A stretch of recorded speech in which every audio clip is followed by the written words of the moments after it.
سلام علی عباده الذین اصطفى اما بعد سئل النبی صلی اللہ علیہ وسلم ای المؤمنین اکمل ایمانا قال رسول اللہ صلی اللہ علیہ وسلم احسنها خلقا مع اہلہ صدق اللہ العلی العظیم۔ آج کی جو ہماری گفتگو ہوگی وہ زوجین کے حقوق، میاں بیوی کے حقوق، شوہر کے بیوی پر، بیوی کے شوہر پر مختصراً کیا حق ہے۔ ہماری شریعت ایسی کامل اور مکمل ہے کہ زندگی کا کوئی گوشہ ایسا نہیں ہے جہاں رسول اللہ صلی اللہ علیہ وسلم نے ہمیں تعلیم نہ ارشاد فرمائی ہو، چاہے سیاسی اعتبار سے، سماجی اعتبار سے، معاشرتی اعتبار سے، اخلاقی اعتبار سے، ہر اعتبار سے رہنمائی موجود ہے، لیکن کمی ہماری ہے کہ ہم اس رہنمائی کے مطابق عمل نہیں کرتے ہیں۔ یہ ہماری کمزوری اور کوتاہی ہے۔ نکاح زوجین کے اندر آپس میں الفت اور محبت، پھر ایک دوسرے کے حقوق کیا ہے؟ شوہر کا یہ مطالبہ تو رہتا ہے کہ بیوی میرا حق ادا نہیں کرتی، لیکن شوہر کے ذمے بھی تو بیوی کے کچھ حقوق ہوں گے۔ ہر آدمی یہ چاہتا ہے کہ میری عورت میرے حقوق ادا کرے، عورت کے جو حقوق تمہارے ذمہ ہے وہ کون ادا کرے گا؟ بھئی گاڑی جو ہے زندگی کی ہے، گاڑی کے دو پہیے ہیں تو دونوں طرف سے بیلنس برابر رہنا چاہیے نا۔ اگر ایک میں بھی پنچر ہو گیا تو گاڑی نہیں چل پائے گی۔ بیوی کو شوہر کے حقوق، شوہر کو بیوی کے حقوق ادا کرنے چاہیے۔ چنانچہ ہمارا نوجوان نکاح تو کر لیتا ہے لیکن اسے پتہ کچھ بھی نہیں ہوتا کہ بیوی کے ہمارے ذمہ کیا حقوق ہے، ہمیں کیا کرنا چاہیے، کیا نہیں کرنا چاہیے۔ وہ پوچھتے نہیں، نہ معلومات کرتے، زیادہ سے زیادہ ہوا اپنا جو ہے موبائل پر دیکھ لیا۔ تو اس کے حقوق اور آداب ہے، وہ ایک دوسرے کے حقوق کا جب لحاظ رکھو گے انشاءاللہ یہ گاڑی بہترین چلے گی۔ اور یہ رشتہ ایک ایسا نازک رشتہ ہے کہ جانثاری سے کام لینا پڑتا ہے آدمی کو۔ اگر آدمی یہ سوچتا رہے کہ بیوی میرے ہی حق ادا کرتی رہے، میں بیوی کا حق ادا نہ کروں، یہ رشتہ ٹوٹ جائے گا۔ بیلنس بنا کر چلنا ہے۔ کچھ باتیں بیوی کو برداشت کرنی پڑتی ہے، کچھ شوہر کو برداشت کرنی پڑتی ہے، تبھی یہ زندگی کا پہیہ صحیح چلے گا۔ تو بیوی پر شوہر کی اطاعت اور فرما برداری ہر حال میں لازم ہے۔ اسی لیے ترمذی میں ایک روایت ہے، نبی کریم صلی اللہ علیہ وسلم نے ارشاد فرمایا، اگر کسی عورت کا انتقال اس حال میں ہو جائے کہ اس کا شوہر اس سے راضی ہو تو وہ جنت میں داخل ہو جائے۔ دیکھیں کتنی بڑی بات، اس سے معلوم ہوا کہ شوہر کی کتنی اہمیت اور فضیلت ہے۔ اور ایک اور روایت سے جو مشہور آپ نے سنی بھی ہوگی، نبی کریم صلی اللہ علیہ وسلم نے ارشاد فرمایا، اگر میں سجدے کا حکم دیتا کسی کو، یعنی مخلوق میں کسی کو سجدہ کرنے کا حکم ہوتا تو بیوی کو حکم ہوتا کہ وہ شوہر کو سجدہ کرے، لیکن سجدہ صرف اللہ کے لیے ہے، اللہ کے علاوہ کسی اور کے لیے نہیں، تو اس لیے شوہر کو سجدہ نہیں کیا جائے گا۔ اس روایت سے بھی شوہر کی اہمیت اور فضیلت معلوم ہوئی کہ اسے سجدہ کرنے کا اگر حکم ہوتا تو وہاں سجدہ کیا جاتا، یہ اس کی فضیلت ہے، اس سے معلوم ہوتا ہے۔ تو لہذا شوہر بیوی کے ذمہ واجب ہے کہ شوہر کی اطاعت اور فرما برداری کرے انہی چیزوں میں جن چیزوں کے متعلق کہا گیا۔ لیکن اگر شوہر نافرمانی کا حکم دیتا ہے، غلط کام کا حکم دیتا ہے، جس سے اللہ کی نافرمانی لازم آتی ہے، رسول اللہ صلی اللہ علیہ وسلم کی نافرمانی لازم آئے، اگر وہ ایسی چیز کا حکم دے تو لا طاعت لمخلوق فی معصیت الخالق، اللہ کی نافرمانی میں کسی مخلوق کی اتباع کرنا جائز نہیں۔ اگر شوہر یہ حکم دے کہ تمہیں ننگے سر پروگرام میں جانا ہے تو اس بات کو شوہر کی ماننا اس کے ذمہ لازم نہیں ہے، بلکہ ایسی صورت میں نہ ماننا لازم ہے۔ مگر آج کل کی عورتیں کیا ہے، شوہر کی تو بات کا انتظار ہی نہیں، وہاں تو پہلے سے بن ٹھن کے اپنا تیار ہے اور پروگرام میں جانے کے لیے تیار ہے، نہ سر پر دوپٹہ ہے، جسم آدھا کھلا ہوا ہے، سینہ کھلا ہوا ہے، پیر کھلے ہوئے، کوئی اس کا لحاظ نہیں ہے، وہاں تو پہلے سے ہی جو ہے جانے کے لیے تیار بیٹھی ہے۔ حالانکہ دیکھیے شریعت یہ کہتی ہے کہ بیوی بناؤ سنگار کرے اپنے شوہر کے لیے، تاکہ مرد کا دل ادھر ادھر نہ بھٹکے، اس کی نگاہ کہیں اور نہ بھٹک پائے۔ تو گھروں میں تو رہیں گی یہ کیسے؟ بالکل کپڑے بھی گندے، بدبو آ رہی ہوگی، پسینے کی آ رہی ہوگی، اور جب باہر جائیں گے کسی پروگرام میں کپڑے بھی عمدہ چاہیے، بڑھیا والا سوٹ چاہیے، کم سے کم 10-20 ہزار روپے کا سوٹ ہونا چاہیے، اور سوٹ بھی کیسا؟ بالکل باریک، جس میں سے اندر کا جسم جھلک رہا ہے، اندر کا جسم جس سے جھلکے۔ تو ایسی صورت میں بیوی کو شوہر کی اتباع اور اس کی بات کا ماننا یہ جائز نہیں ہے۔ لیکن یہاں تو شوہر کی بات کا، شوہر کی کہاں چل رہی؟ عورت جو ہے شوہر پر قابض ہے، آج کل شوہر حاکم بنی ہوئی ہے، یعنی شوہر کو اللہ نے حاکم بنایا، آج کل عورت حاکم ہے شوہر پر۔ اجی کیا کرے، بس ایک ہی بچہ تھا، اب بیوی بھی نہیں ماننی ہے، چلو کرنے دو، ڈال دیا ہتھیار اس کے سامنے، ہے نا، سب ہتھیار ڈال دیا اس کے سامنے، اب بیوی جو من چاہ رہی ہے وہ ہو رہا تھا۔ لڑکی بیوٹی پارلر میں تیار ہو کے آ رہی ہے، 20-25 ہزار روپے دے کر کے وہاں آ رہی ہے جی۔ تو بہرحال بیوی انہی چیزوں میں شوہر کی اتباع کرے گی جس کی شریعت اجازت دیتی ہے، اگر اس میں شریعت کی نافرمانی لازم آ رہی ہے تو نہیں۔ حتیٰ کہ عورت کو تو یہاں تک منع کیا گیا ہے کہ وہ ایسی خوشبو لگا کر باہر نہ نکلے جو خوشبو پھیلتی ہو، جس کی وجہ سے لوگ متوجہ ہو، جس کی وجہ سے لوگ متوجہ ہو کہ کون راستے سے گزر رہا ہے۔ لیکن نہیں، کوئی اثر نہیں ہے، آپ کتنا کہتے رہیے، وہاں تو آج کل ایسی خوشبو ہے کہ دور سے پتہ چل جاتا ہے کہ کوئی یہاں سے گزرا ہے۔ حالانکہ خوشبو عورت لگا سکتی ہے، لیکن گھر میں رہ کر کے لگائے، بہترین سے بہترین خوشبو کا استعمال کرے، لیکن باہر ایسی خوشبو لگا کر کے نکلنے کی اجازت نہیں ہے۔ تو بیوی کو شوہر کی ہر بات ماننے کی اجازت ہے، لیکن جن چیزوں کو اللہ تبارک و تعالیٰ اور اللہ کے رسول نے منع فرما دیا ہے، ان چیزوں میں اس کی اتباع نہیں کی جائے گی۔ تو بیوی کے جو حقوق ہے کہ اس کی اطاعت اور فرما برداری کرے، اب آدمی جو ہے شوہر کے بھی کچھ ذمہ داری بنتی ہے، یعنی ایسا نہیں ہے، معاشرے میں بہت سی عورتیں ہیں جو گھر سے باہر نہیں نکلتی ہیں، پردے کا بڑا اہتمام ہے، آج بھی ہے، ایسا نہیں ہے، اور پردہ تو ہمارے یہاں سے اب ختم سے ہو گیا، یعنی کچھ ہی لوگ ہوں گے اگر آپ دیکھیں گے جو شرعی پردہ جن کے یہاں ہوگا، ورنہ پڑھے لکھوں کے یہاں بھی پردہ تو غائب ہے۔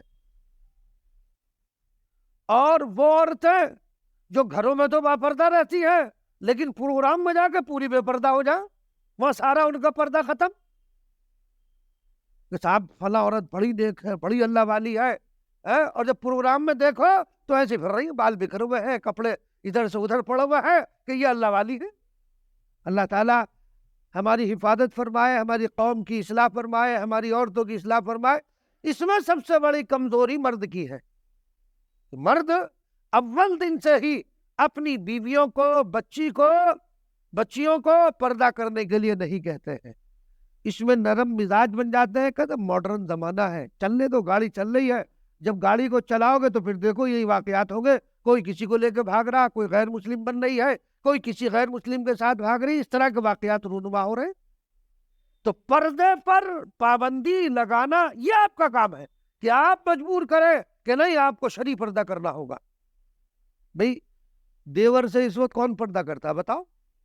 اچھے گھروں میں دیور سے پردہ نہیں ہے، اسے تو کہیں کہ چھوٹا بھائی ہے، دیور کو چھوٹا بھائی قرار دے۔ اب میں آپ کو پرسوں کی بات بتاؤں، تازہ بات، پرسوں کی دارالفتہ میں میرے پاس ایک شخص آیا اور اس کی بیوی نے زنا کیا، کس سے؟ چھوٹے بھائی سے۔ تو پوچھ رہا تھا طلاق ہو گئی نہیں ہو گئی، تو بتائیے جب میں نے اس کو یہی کہا کہ میں نے کہا بھائی تمہارا چھوٹا بھائی جب تم اس کے ساتھ بیٹھ رہے ہو ہنسی مذاق کر رہے ہو دل لگی ہو رہی ہے تو پھر یہی ہوگا جب تک تم اس سے، حالانکہ حدیث شریف میں بڑی سخت وعید ہے، الحم والموت، دیور جیٹ ان سب کو کیا قرار دیا جیسے موت، ایسے بچو اس سے، مگر نہیں بچتے کہ چھوٹا بھائی ہی تو ہے کوئی بات تھوڑی ہے، ایسا کہہ کر کے اس کو ٹال دیا جاتا اور وہی خطرناک۔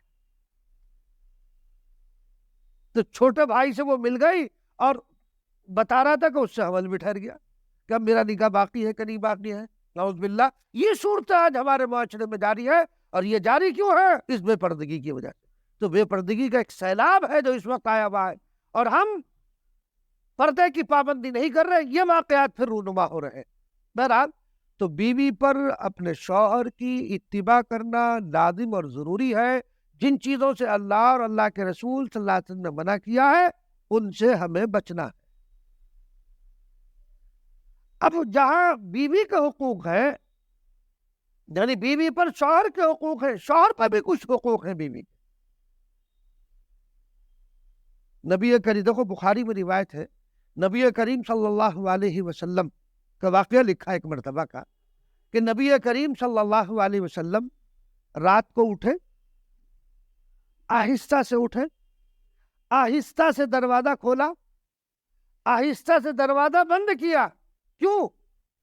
حضرت عائشہ صدیقہ رضی اللہ تعالیٰ عنہا آرام فرما رہی ہے، نبی کریم صلی اللہ علیہ وسلم آہستہ سے اٹھ رہے ہیں کہ کہیں عائشہ کو تکلیف نہ ہو جائے، آہستہ سے دروازہ بند کر رہے ہیں اور آہستہ سے کھول رہے ہیں۔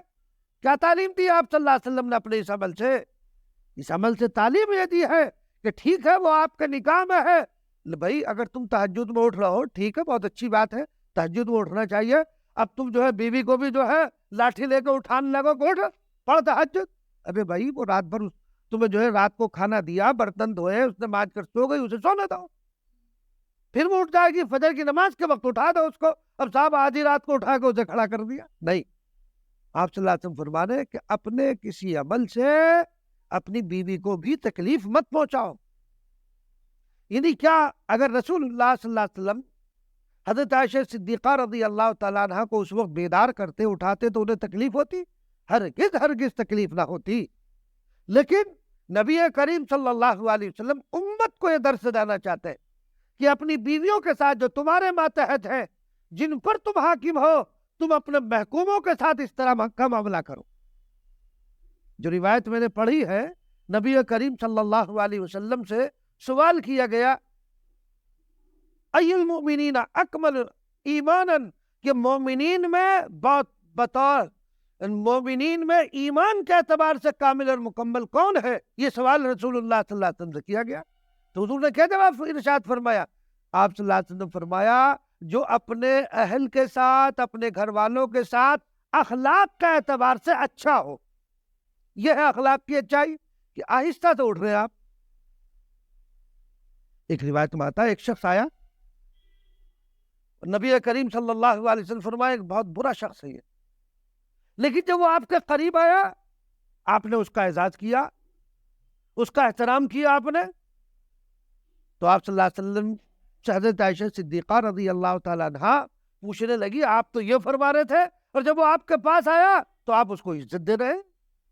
تو نبی کریم صلی اللہ علیہ وسلم نے فرمایا یہ شخص ہے تو برا، لیکن جب ایک ہمارے پاس آ رہا ہے تو ہمیں اس کے ساتھ بد اخلاقی کا مظاہرہ نہیں کرنا چاہیے، ہمیں اس کے ساتھ اخلاق سے پیش آنا ہے۔ آپ کے پاس آپ کا دشمن آ رہا ہے، وہ شخص آ رہا ہے جو آپ کی ہر وقت برائی کرتا رہتا ہے، جو آپ کے پیچھے پڑا رہتا ہے، لیکن جب آپ کے پاس آیا تو آپ اس کے ساتھ عزت سے پیش آؤ۔ یہ ہے اخلاق نبوی صلی اللہ علیہ وسلم۔